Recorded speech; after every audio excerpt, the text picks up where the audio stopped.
Hello and welcome to a portrait of a gentleman I know called Terry Tasker.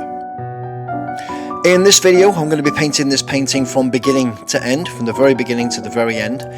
So no parts 1, parts 2, parts 3. In fact, all the Southport People videos, and there's going to be 12 of them across the next year. There's going to be 6 before July this year, the first 6. They will all be beginning to end videos, so you'll see each painting completed in each video. So let me start this video by telling you a little about Terry Tasker, the first of the Southport People portraits. Terry first attended the Southport Flower Show here in Southport in the northwest of England, about 17-20 miles north of Liverpool, back in 1972. He tells me that he really wasn't interested in going to the flower show that day. Southport FC were playing at home and he'd never missed a match. But he went to the flower show anyway and was amazed at what he saw. So amazed, in fact, that he entered a plant the very next year in 1973 and came third in his category. The following year in 1974, his first 3 pots of begonias came second place. Then from 1975 all the way to 1993, Terry became really well known for his begonias and had many first place positions. However, back in 1985, the Sefton Council at that time decided that they could no longer afford to put the show on, which was a shame. 100 people got together and asked the council if they could continue as a private company and control the show, run the show, and they did, and Terry was the last of those 100 to join. During those years, Terry went from strength to strength as a horticulturalist and toured the country up and down, including Chelsea, and won many firsts, including 65 gold medals. Then from 1994 to 2008, Terry became a Royal Horticultural Society judge, retiring from doing large displays. But the highlight of Terry's horticultural career came in 2009 when he was appointed horticultural manager for the Southport Flower Show, responsible for the GFM and amateur growers marquee. Then in 2019, the directors of the show rewarded him for his long service and dedication to the show and made him Southport Flower Show ambassador. Following this, in 2013, the National Begonia Society made him president of the society. And then last year, in 2024, Terry was celebrating his 50th year at the Southport Flower Show, which was coincidentally the 100th year of the show itself. A truly incredible achievement for Terry and the show itself. And Terry did mention to me that he often wonders what would have happened if that day back in 1972 he'd have gone to the football match instead of going to the flower show. And this portrait of Terry Tasker will be the first in a series of portraits I'm painting this year called Southport People. And thanks to Terry himself and the organisers of the Southport Flower Show, the exhibition will start at the Southport Flower Show in 2025, in the 101st year of the show. So at the flower show, between the 14th and the 17th of August 2025, I'll be displaying the first 4 portraits of 12 in a series, and then continue to paint the Southport People through the end of the year and into 2026, completing the whole series of 12 portraits for the Southport People exhibition. And maybe, just maybe, who knows, if the first exhibition of the first 4 portraits goes well at the show this year, maybe they'll have me back for the 2026 Southport Flower Show to display the complete collection of 12 portraits. Since its inception in 1924, the Southport Flower Show has gone from strength to strength, and as typically in the last 10 to 20 years had between 50 and 80,000 attendees a year over just the 4 days the show is on, which is absolutely incredible. If you're coming to the show in 2025 this year, Terry will be there to say hello as always. So please do come along and say hello to Terry if you're in the area and you're attending the show, and maybe you'll see me around as well. It's a great honour and a privilege and a fantastic opportunity to be able to display my portraits at the Southport Flower Show. Especially considering the sheer amount of foot traffic that goes through within those 4 days each year.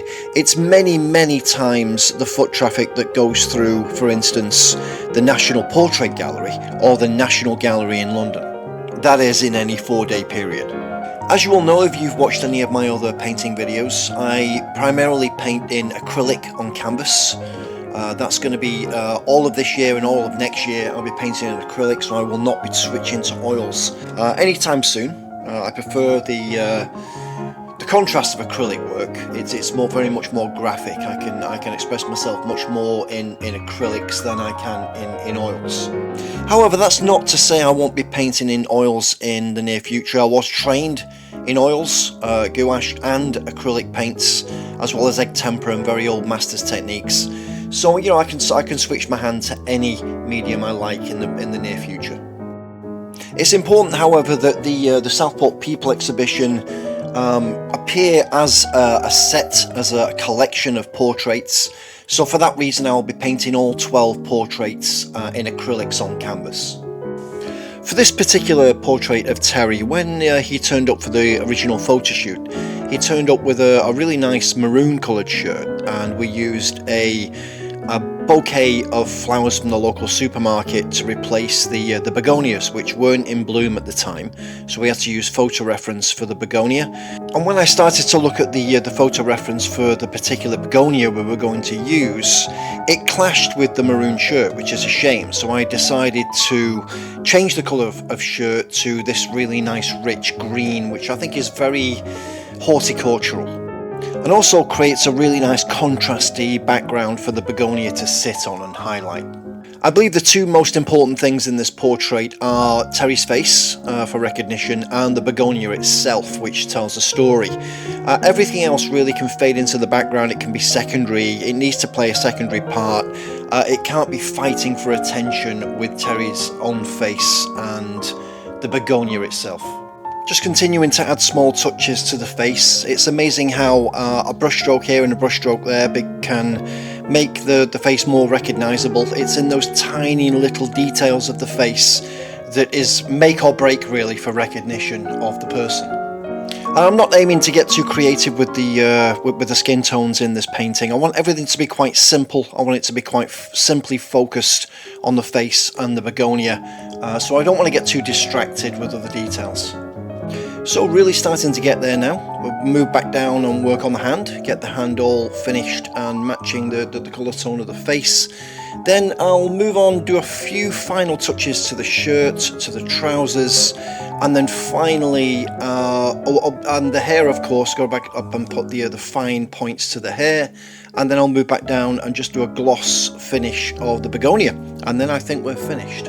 And then of course comes the very hardest part, which is the reveal to Terry, to see if he likes the portrait or not. It's always a little hit and miss whether people, the reaction they have when they first see the portrait.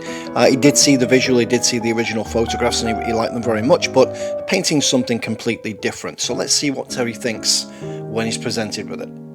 You'll notice I put back in the other hand. I looked at some other reference photographs from the same shoot, and it just seemed right to put the other hand in. It's only a little bit of a hand, but it really balances and holds that begonia just right. Just going down to finish the trousers. These need to be muted really, and just to sit the figure into the composition. You'll see that I've gone with a plain very dark background. It does have flecks of green in it. I may, just for some final touches, brighten that background a little bit more, give it some more interest. But I want all the portraits to sit on a very dark background to make them a set and not distract from the subject matter. Just moving down finally to the begonia. I'm using some gloss medium now to mix in with the paint, really get this flower to shine and reflect. And at the same time with the gloss medium, I'm also adding some texture to the flower to really add that 3D feel. The camera work and lighting in my videos still not as good as it could be, but getting better. So I've pulled back and tried to give you a better view of the begonia. On photography it really doesn't look as good as it does in real life. It is looking really shiny and nice and 3D, and I hope you can pick up a bit of that here anyway. So around 17 to 20 hours later, this is what we have. I did have Terry around my studio and showed him the painting, very nervous moment, and he really liked the painting. He was very happy with it, and it will be now going in the show as the first portrait, so great news. So just the varnishing and the framing to go. The acrylics take around a week to dry, so I won't be doing that until then. So I'll be releasing the varnishing and the framing in a short a little later on, and I'll be releasing the next portrait video of Kath Wilson in the next few weeks. So thank you for watching, really appreciate it, and see you next time.